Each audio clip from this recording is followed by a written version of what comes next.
Hi everyone, welcome to our new class. I am your political science faculty Ashif. So നമ്മൾ കഴിഞ്ഞ രണ്ട് വീഡിയോകളിലായിട്ട് എന്താ discuss ചെയ്യുന്നത്? Political സയൻസിൽ 2 മാർക്സിന് വരാൻ സാധ്യതയുള്ള ക്വസ്റ്റ്യൻസ്, അതുപോലെ തന്നെ പ്രീവിയസ് ക്വസ്റ്റ്യൻ പേപ്പറിൽ സെലക്ട് ചെയ്ത ക്വസ്റ്റ്യൻസ് ആണ് നമ്മൾ ഡിസ്കസ് ചെയ്തുകൊണ്ടിരിക്കുന്നത്. സോ ആ ഒരു 2 മാർക്സ് ക്വസ്റ്റ്യൻ ഡിസ്കഷൻ്റെ അവസാനത്തെ വീഡിയോ, ലാസ്റ്റ് പാർട്ടാണിത്. സോ നമുക്ക് വീഡിയോയിലേക്ക് പോവാം. ഫസ്റ്റ് ക്വസ്റ്റ്യൻ എന്താണ്? അനാലിസ് the importance of universal adult franchise, അല്ലെങ്കിൽ മറ്റു രീതിയിൽ ചോദിക്കാം, what is universal adult franchise? എന്താണ് സംഭവം? മനസ്സിലായില്ല, എന്താണ് യൂണിവേഴ്സൽ അഡൾട്ട് ഫ്രാഞ്ചൈസ്? യെസ്, സാർവത്രിക പ്രായപൂർത്തി വോട്ടവകാശം അല്ലേ. അപ്പോൾ അതിൻ്റെ ഇമ്പോർട്ടൻസ് എന്താണ്? ആ രീതിയിൽ ക്വസ്റ്റ്യൻ ചോദിക്കാം, അല്ലെങ്കിൽ എന്താണെന്ന് ചോദിക്കാം. രണ്ടിനും നമുക്ക് ഏകദേശം ഒരു ഉത്തരമാണ് അല്ലേ. എന്താണ് സാർവത്രിക പ്രായപൂർത്തി വോട്ടവകാശം എന്ന് പറഞ്ഞാൽ? എന്താ?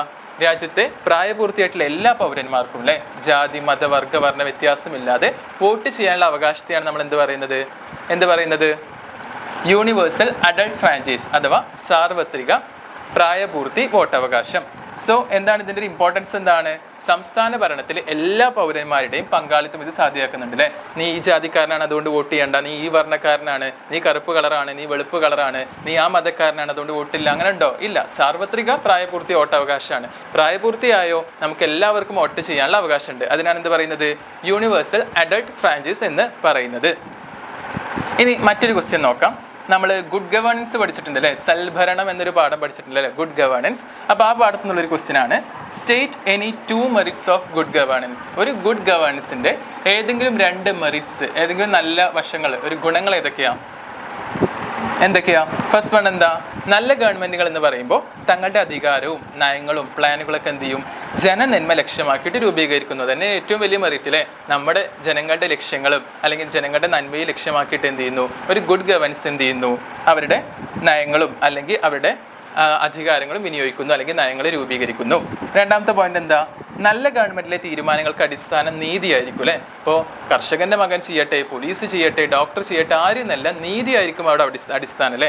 അപ്പം നല്ല ഗവൺമെൻറ്റിലെ തീരുമാനങ്ങൾക്ക് അടിസ്ഥാനം എന്തായിരിക്കും? നീതിയായിരിക്കും. അതുപോലെ തന്നെ ജനങ്ങളെ ഭരണത്തിൽ പങ്കെടുപ്പിക്കുന്നു. സെൽഫ് ഗവൺമെൻറ് അല്ലെങ്കിൽ ഗുഡ് ഗവേണൻസിൻ്റെ ഏറ്റവും പ്രധാനപ്പെട്ട മറ്റൊരു മെറിറ്റാണ് ജനങ്ങളെ ഭരണത്തിൽ പങ്കെടുപ്പിക്കുന്നു എന്നുള്ളത്. ഓക്കെ, സോ ഇനി മറ്റൊരു ക്വസ്റ്റ്യനിലേക്ക് പോവാം. ഒരുപാട് ക്വസ്റ്റ്യൻ പേപ്പറിൽ റിപ്പീറ്റ് ആയിട്ട് കണ്ട ക്വസ്റ്റ്യനാണ്. ഞാൻ വീണ്ടും പറയുകയാണ്, എല്ലാ ക്വസ്റ്റ്യനും അങ്ങനെ തന്നെയാണ്. ആ ഒരു ഗ്യാപ്പ് ഫില്ല് ചെയ്യാൻ വേണ്ടിയിട്ടാണ് വീണ്ടും അങ്ങനെ പറയുന്നത് കേട്ടോ. സോ ക്വസ്റ്റ്യൻ എന്താ? What is Panchsheel? എന്താണ് പഞ്ചശീൽ? നമുക്ക് വളരെ സിമ്പിളാണ്. എന്താ പഞ്ചശീൽ? നമ്മൾ പറയും ഇന്ത്യയുടെ വിദേശ നയമാണ് പഞ്ചശീൽ അല്ലേ, പഞ്ചശീൽ തത്വങ്ങൾ. അപ്പോൾ ആദ്യമായിട്ട് എന്താ ഈ പഞ്ചശീൽ ഉണ്ടായത്? ഇപ്പോൾ പഞ്ചശീൽ എന്ന് ചോദിക്കുമ്പോൾ നമ്മൾ എന്താ എഴുതേണ്ടത്? 1954 ചൈനയുമായിട്ട് അതിർത്തി തർക്കം ഉണ്ടായപ്പോൾ എന്ത് ചെയ്തു? ഇന്ത്യ ചൈനയുമായിട്ട് ഒപ്പിട്ട കരാറാണ് യഥാർത്ഥത്തിൽ എന്ത്? പഞ്ചശീല തത്വങ്ങൾ. സോ വാട്ട് ഈസ് പഞ്ചശീൽ ചോദിക്കുമ്പോൾ നമ്മൾ എന്ത് എഴുതുക? 1954 ചൈനയുമായിട്ട് അതിർത്തി തർക്കം ഉണ്ടായ സമയത്ത് ഇന്ത്യ ചൈനയുമായി ഒപ്പിട്ട കരാറാണ് എന്ത്? പഞ്ചശീല തത്വങ്ങൾ. അപ്പോൾ നമ്മുടെ ജവഹർലാൽ നെഹ്റുവും ചൈനീസ് പ്രധാനമന്ത്രി ചൗ എൻ ലായുമാണ് സംയുക്ത പ്രസ്താവനയിൽ ഒപ്പുവെച്ചിട്ടുണ്ടായിരുന്നത്. ചൈനയുമായി ഒപ്പിട്ട കരാറാണ് പഞ്ചശീല തത്വമെങ്കിലും ഇപ്പോഴത്തെ നമ്മുടെ എല്ലാ രാജ്യങ്ങളോടുമുള്ള ഇന്ത്യയുടെ ഒരു സമീപനം അല്ലെങ്കിൽ ഇന്ത്യയുടെ വിദേശ നയം കൂടിയാണ് എന്ത്? പഞ്ചശീല തത്വങ്ങൾ. അപ്പോൾ ഇത്രയും എഴുതിയാൽ മതി. എന്താണ് പഞ്ചശീല തത്വങ്ങൾ? ചൈനയും ഇന്ത്യയും അതിർത്തി തർക്കം ഉണ്ടായ സമയത്ത് ഇന്ത്യ ചൈനയുമായിട്ട് ഒപ്പിട്ട കരാറ് 1954 ഒപ്പിട്ട കരാറാണ് എന്ത്? പഞ്ചശീല തത്വങ്ങൾ. നമ്മുടെ ജവഹർലാൽ നെഹ്റുവും ചൈനീസ് പ്രധാനമന്ത്രി ചൗ എൻ ലായുമാണ് ഈ സംയുക്ത പ്രസ്താവനയിൽ എന്തിട്ടുണ്ടായിരുന്നത്? ഒപ്പുവെച്ചിട്ടുണ്ടായിരുന്നത്.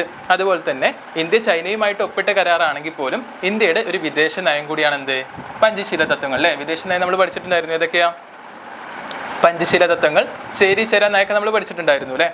ഓക്കെ, ഇനി മറ്റൊരു ക്വസ്റ്റ്യൻ നോക്കാം. What are fundamental rights? എന്താണ് ഫണ്ടമെന്റൽ റൈറ്റ്സ്? നമുക്ക് ഫണ്ടമെന്റൽ റൈറ്റ്സ് അറിയാം. അപ്പോൾ അതിൻ്റെ ഒരു ഡെഫിനിഷൻ ചോദിച്ചാൽ നമ്മൾ എന്താ പറയുക? വളരെ സിമ്പിളാണ് അല്ലേ. ഒരു രാഷ്ട്രത്തിൻ്റെ പൗരൻ എന്ന നിലയ്ക്ക് നമ്മളിപ്പോൾ ഞാൻ ഇന്ത്യയിലൊരു രാഷ്ട്രം അല്ലെങ്കിൽ ഞാൻ ഇന്ത്യയിലൊരു പൗരനാണ്. അപ്പോൾ ഒരു രാഷ്ട്രത്തിൻ്റെ പൗരൻ എന്ന നിലയ്ക്ക് ലഭ്യമായിട്ടുള്ള ഇന്ത്യൻ ഭരണഘടനയിൽ പ്രതിപാദിച്ചിരിക്കുന്ന മനുഷ്യാവകാശങ്ങളാണ് എന്ത്? യഥാർത്ഥത്തിൽ മൗലികാവകാശങ്ങൾ അല്ലേ. ഞാൻ ഈ രാഷ്ട്രത്തിൻ്റെ, ഈ സമൂഹത്തിൻ്റെ ഒരു അംഗം, ഈ രാഷ്ട്രത്തിൻ്റെ ഒരു അംഗം എന്ന നിലയിൽ രാഷ്ട്രം എനിക്ക് നൽകുന്ന കുറച്ച് അവകാശങ്ങൾ, മനുഷ്യാവകാശങ്ങളെയാണ് എന്ത് പറയുന്നത്? മൗലികാവകാശങ്ങൾ എന്ന് പറയുന്നത്. അപ്പോൾ ജാതി മത വർഗ വർണ്ണ യാതൊരു വ്യത്യാസവും ഇല്ലാതെ രാജ്യത്തിലെ അല്ലെങ്കിൽ രാഷ്ട്രത്തിലെ എല്ലാ പൗരന്മാർക്കും എന്ത് ചെയ്യുന്നു? ഈ അവകാശങ്ങൾ നൽകുന്നു. അപ്പോൾ അതാണ് എന്ത്? Fundamental rights. ഇനി മറ്റൊരു ചോദ്യം, വാട്ട് ഈസ് മണി ബിൽ? എന്താണ് മണി ബിൽ എന്ന് ചോദിച്ചാൽ എന്താ? നമുക്ക് 2 തരം ബില്ലുകളുണ്ട് അല്ലേ. പാർലമെന്റിൽ നമ്മൾ 2 തരം ബില്ലുകൾ അവതരിപ്പിക്കും. എന്താ?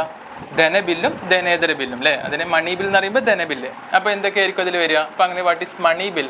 അത് വാട്ട് ഈസ് മണി ബിൽ എന്ന് 2 മാർക്കിനും ചോദിക്കാം, അല്ലെങ്കിൽ നമുക്കറിയാലോ ഒരു ഓപ്ഷൻ ക്വസ്റ്റ്യൻ ടൈപ്പ് ഉണ്ടല്ലോ, ആ രീതിയിലും ചോദിക്കാം. അപ്പോൾ എന്തായിരിക്കും?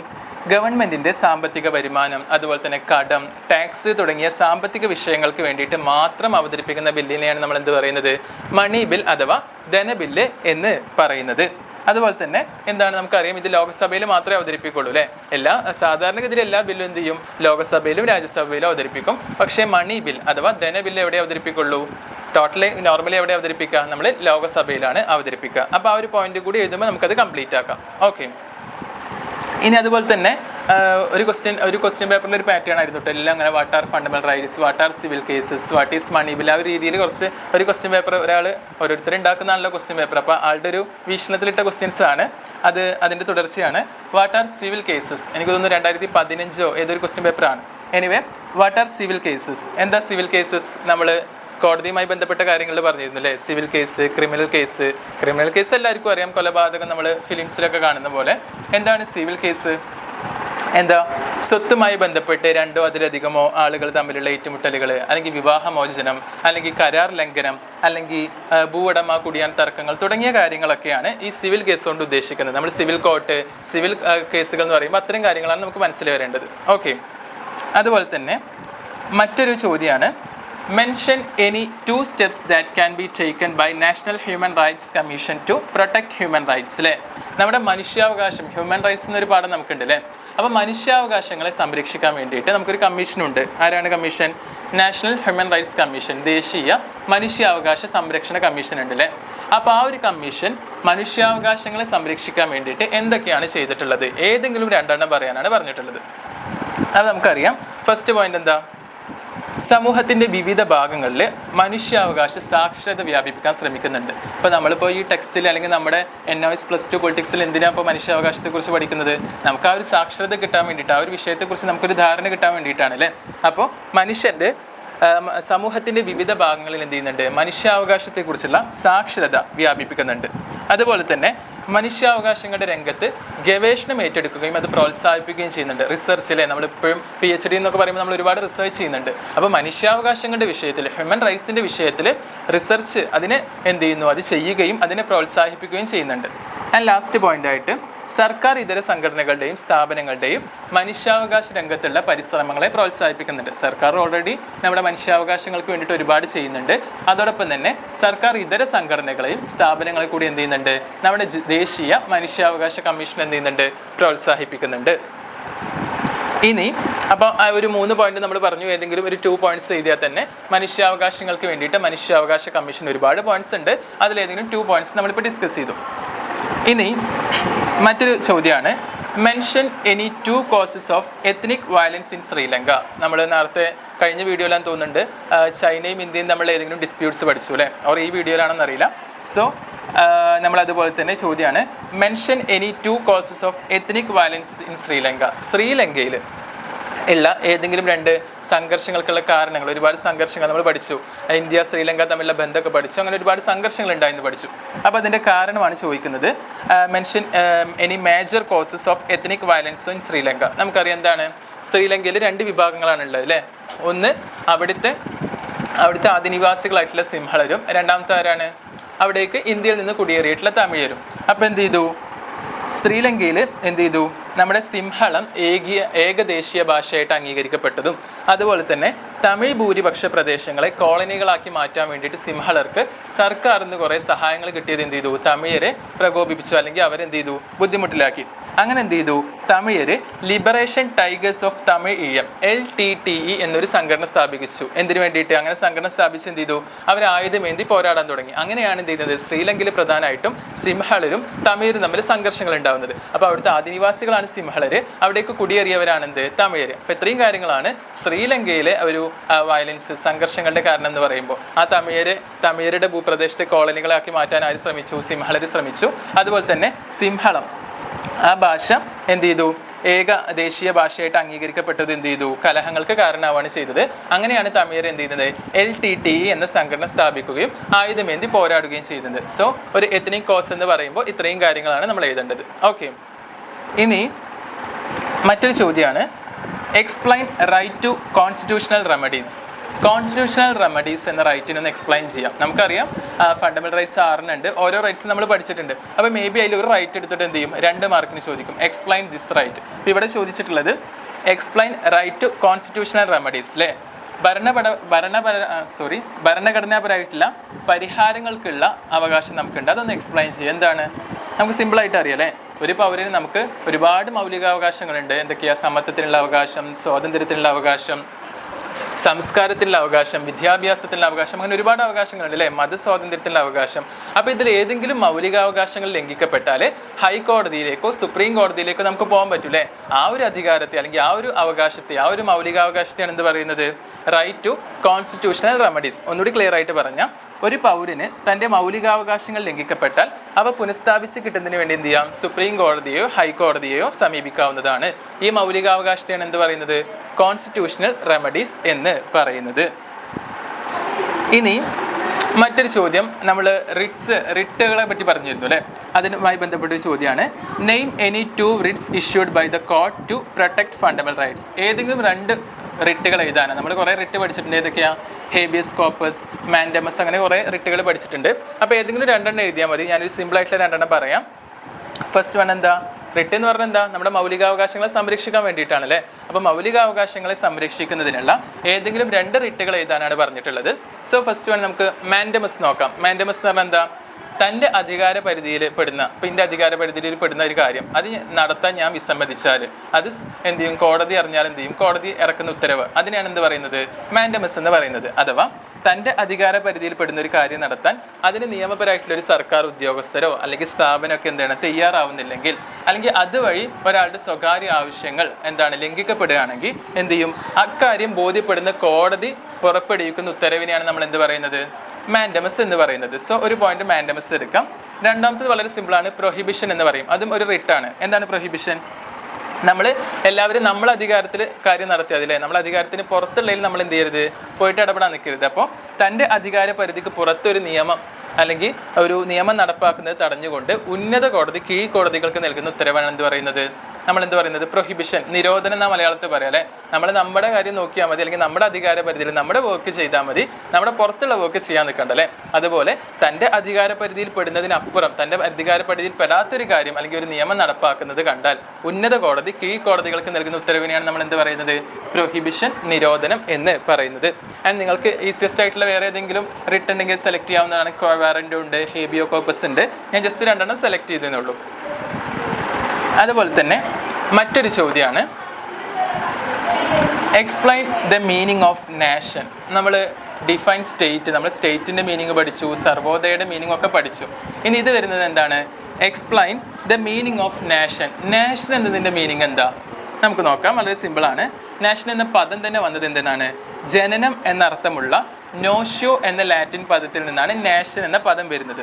സോ എന്താണ്, ഒരു നിശ്ചിത പ്രദേശത്ത് സ്ഥിരമായി താമസിക്കുന്നവരും അല്ലെങ്കിൽ ഒരൊറ്റ രാജ്യക്കാരായതുകൊണ്ട് എന്ത് ചെയ്യും, നമ്മൾ ഒറ്റ ജനതയായി തീർന്നു, നമ്മൾ എന്നൊരു വികാരം നമുക്ക് ഉണ്ടാവില്ലേ. അത്തരത്തിൽ ഒറ്റ ജനതയായി തീർന്നവരുടെ ജനസമൂഹത്തെയാണ് എന്ത് പറയുന്നത്, പൊളിറ്റിക്കൽ സയൻസിൽ നാഷൻ എന്ന് പറയുന്നത്. കുറേ കാലമായിട്ട് ഒരു ഭൂപ്രദേശത്ത് താമസിച്ച് ഒരൊറ്റ രാജ്യമായിട്ട് നമ്മളിങ്ങനെ ജീവിക്കുമ്പോൾ നമുക്കൊരു നമ്മൾ അല്ലെങ്കിൽ നമ്മൾ ഐക്യം എന്നുള്ളൊരു ഒരു ജനവികാരം വരൂലേ, അതിനെയാണ് പൊളിറ്റിക്കൽ സയൻസിൽ നാഷൻ എന്ന് പറയുന്നത്. അപ്പോൾ നാഷൻ എന്താണ്, യഥാർത്ഥത്തിലൊരു ജനവികാരം കൂടിയാണ് എന്നുകൂടി മനസ്സിലാക്കുക. ഇനി മറ്റൊരു ക്വസ്റ്റ്യൻ ആയിരുന്നു, അനാലിസ് the 73rd amendment as an initiative to empower the woman. നമുക്കറിയാം ഭരണഘടനയിലെ 73ാം ഭേദഗതിയിലെ ആ ഭേദഗതി സ്ത്രീകളുടെ ഉയർച്ചയ്ക്ക് എന്നുള്ള രീതിയിലൊന്ന് വിലയിരുത്താൻ പറഞ്ഞു. എന്താ നമുക്കറിയാം, 1992 73ാം ഭരണഘടനാ ഭേദഗതി നിയമം സ്ത്രീകൾക്ക് ആ നിയമത്തിൽ സ്ത്രീകൾക്കുള്ള അവകാശങ്ങൾ പറഞ്ഞു. എന്തായിരുന്നു, സ്ത്രീകൾക്ക് പ്രാദേശിക സമിതിയിൽ സംവരണം ഏർപ്പെടുത്തി, പ്രാദേശിക സമിതിയിൽ സംവരണം ഏർപ്പെടുത്തി കുറഞ്ഞത് 1/3 സ്ത്രീകളെങ്കിലും, അതിന് ഇംഗ്ലീഷിൽ 1/3 ഓഫ് വുമൺ. മേ ബി നിങ്ങൾക്ക് അത് എന്താണ് MCQലേക്ക് വരുമ്പോൾ നിങ്ങൾക്ക് നോട്ട് ചെയ്യാൻ വേണ്ടിയിട്ടാണ് ഞാൻ ഇംഗ്ലീഷ് പറയുന്നത്. 1/3 ഓഫ് വുമൺ അല്ലേ, പഞ്ചായത്തുകളിലെ അംഗങ്ങളും ചെയർപേഴ്സണുകളും ആയിരിക്കണം. ആ ഒരു അമെൻമെൻറ്റ് പ്രകാരം, ആ ഒരു ഭേദഗതി പ്രകാരം നമ്മുടെ കുറഞ്ഞത് 1/3 സ്ത്രീകളെങ്കിലും, 1/3 വുമൺ, 1/3 സ്ത്രീകളെങ്കിലും എന്ത് ചെയ്യണം, പഞ്ചായത്തിലെ അംഗങ്ങളും ചെയർപേഴ്സണുകളാകണം. അപ്പോൾ സംവരണം ഏർപ്പെടുത്തി. അപ്പോൾ എംപവർമെൻറ്റ് ഓഫ് വുമൻസ് എന്ന രീതിയിൽ 73ാം ഭരണഘടനയെ എന്ത് ചെയ്യാണ്, വിലയിരുത്താനാണ് പറഞ്ഞത്. സോ ഇത്രയും കാര്യങ്ങൾ എഴുതുമ്പോൾ ആ ഒരു പോയിന്റ് നമുക്ക് ക്ലിയർ ആയിട്ട് കിട്ടും. ഇനി മറ്റൊരു ക്വസ്റ്റ്യനാണ്, നമ്മൾ ഗുഡ് ഗവേണൻസ് പഠിച്ചിട്ടുണ്ട്. നമ്മൾ കഴിഞ്ഞ ക്വസ്റ്റ്യൻ എന്തായിരുന്നു? ഗുഡ് ഗവേണൻസിൻ്റെ മെറിറ്റ്സ് ആണ് ചോദിച്ചിട്ടുണ്ടായിരുന്നത്. ഇവിടെ ചോദിക്കുന്നത് examine any one hindrance in the path of good governance.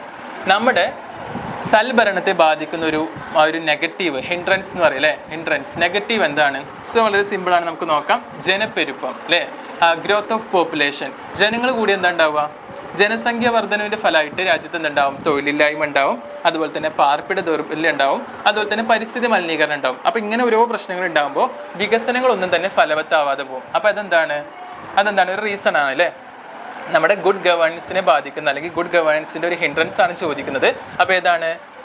Growth of population അഥവാ ജനപ്പെരുപ്പം. ജനങ്ങൾ വർദ്ധിക്കുമ്പോൾ തൊഴിലില്ലായ്മ ഉണ്ടാവുന്നു, പരിസ്ഥിതി മലിനീകരണം ഉണ്ടാവുന്നു, അതുപോലെ തന്നെ പാർപ്പിട ദൗർബല്യം ഉണ്ടാവുന്നു. അപ്പോൾ ഇങ്ങനെ ഒരുപാട് പ്രശ്നങ്ങൾ വരുമ്പോൾ രാജ്യത്തെ വികസനങ്ങളൊന്നും ഒന്നും ഫലവത്താവാതെ പോകുന്നു. ഇനി അതുപോലെ തന്നെ മറ്റൊരു ഈസിയസ്റ്റ് ആയിട്ടുള്ള ക്വസ്റ്റ്യൻ ആണ്, describe any 2 basic principles of Indian foreign policy. Indian വിദേശ നയത്തിൻ്റെ ഏതെങ്കിലും 2 പ്രധാനപ്പെട്ട തത്വങ്ങൾ. നമുക്കറിയാം നമ്മുടെ പഞ്ചശീല തത്വങ്ങൾ തന്നെയാണ് അല്ലേ. അപ്പോൾ അതിൽ ഏതെങ്കിലും തത്വങ്ങൾ എഴുതിയാൽ മതി. വളരെ സിമ്പിളാണ്. ഓരോ രാജ്യം എന്ത് ചെയ്യണം? തങ്ങളുടെ പരമാധികാരം അല്ലെങ്കിൽ തങ്ങളുടെ അതിർത്തി പരസ്പരം അംഗീകരിക്കണം, പരസ്പരം ആക്രമിക്കാതിരിക്കണം, അതുപോലെ തന്നെ എന്ത് ചെയ്യണം? പരസ്പരം ബഹുമാനിക്കണം. അതുപോലെ ആഭ്യന്തര പ്രശ്നങ്ങളിൽ ഇടപെടാതിരിക്കുക ആൻഡ് പരസ്പരം ബഹുമാനം കാത്തു സൂക്ഷിക്കുക. നമുക്ക് കണക്ട് ചെയ്യാൻ പറ്റുന്നേ ഉള്ളൂ അല്ലേ. ഇന്ത്യയുടെ ഫോറിൻ പോളിസിയാണ് ചോദിക്കുന്നത്. നമ്മുടെ പഞ്ചശീല തത്വങ്ങൾ തന്നെയാണ് നമ്മുടെ പ്രധാന പോളിസി. അപ്പോൾ എന്തൊക്കെയാണ്? ഓരോ രാജ്യത്തിൻ്റെയും പ്രാദേശിക അതിർത്തിയും പരമാധികാരവും പരസ്പരം അംഗീകരിക്കുക, അതുപോലെ തന്നെ പരസ്പരം ആക്രമിക്കാതിരിക്കുക, പരസ്പരം ബഹുമാനിക്കുക അല്ലെങ്കിൽ പരസ്പര ബഹുമാനം കാത്തു സൂക്ഷിക്കുക, അതുപോലെ തന്നെ ആഭ്യന്തര പ്രശ്നങ്ങളിൽ, ഒരു രാജ്യത്തിൻ്റെ ആഭ്യന്തര പ്രശ്നങ്ങളിൽ മറ്റൊരു രാജ്യം ഇടപെടാതിരിക്കുക തുടങ്ങിയ കാര്യങ്ങളൊക്കെയാണ് നമ്മുടെ മെയിൻ ഫോറിൻ പോളിസി ആയിട്ട് വരുന്നത്. ഇനി ഇതേ ചോദ്യം തന്നെ വേണമെങ്കിൽ എന്ത് ചെയ്യാം? Explain the major principles of Panchsheel നമ്മളോട് ചോദിക്കാം, അല്ലെങ്കിൽ mention any 2 principles of Panchsheel എന്ന് ചോദിക്കാം. പഞ്ചശീല തത്വങ്ങളിൽ ഏതെങ്കിലും 2 പ്രധാനപ്പെട്ട തത്വങ്ങൾ. അപ്പോഴും നമുക്ക് തന്നെയാണ് എഴുതാനുള്ളത് അല്ലേ. പരസ്പരം എന്ത് ചെയ്യുക? ആക്രമിക്കാതിരിക്കുക, ആഭ്യന്തര പ്രശ്നങ്ങളിൽ ഇടപെടാതിരിക്കുക, പരസ്പര ബഹുമാനം കാത്തു സൂക്ഷിക്കുക തുടങ്ങിയ കാര്യങ്ങൾ തന്നെയാണ്. അപ്പോൾ മേ ബി ക്വസ്റ്റ്യൻ്റെ സ്ട്രക്ചർ മാറും, ഉത്തരം എന്താണ്? ഒന്ന് തന്നെയായിരിക്കും. സോ ഇത്രയും കാര്യങ്ങളാണ് നമുക്ക് ഈ വീഡിയോയിൽ ഡിസ്കസ് ചെയ്യാനുള്ളത്. സോ ഒരുപാട് 2 മാർക്കിൻ്റെ ക്വസ്റ്റ്യൻസ് നമ്മൾ ഡിസ്കസ് ചെയ്തിട്ടുണ്ട്. വളരെ സിമ്പിളായിട്ടാണ് നമുക്കത് മനസ്സിലാക്കി പോകാൻ പറ്റുന്ന ക്വസ്റ്റ്യൻസ് ആണ്. വളരെ കുറച്ച് എഴുതിയാൽ മതി. വെരി ഷോർട്ട് ആൻസർ ആണ്. സിമ്പിളായിട്ട് മനസ്സിലാക്കുക, സിമ്പിളായിട്ട് എക്സാമിന് എഴുതുക. Anyway best of luck all. So നമുക്ക് ഇന്നത്തെ വീഡിയോ വൈൻഡപ്പ് ചെയ്യാം. താങ്ക്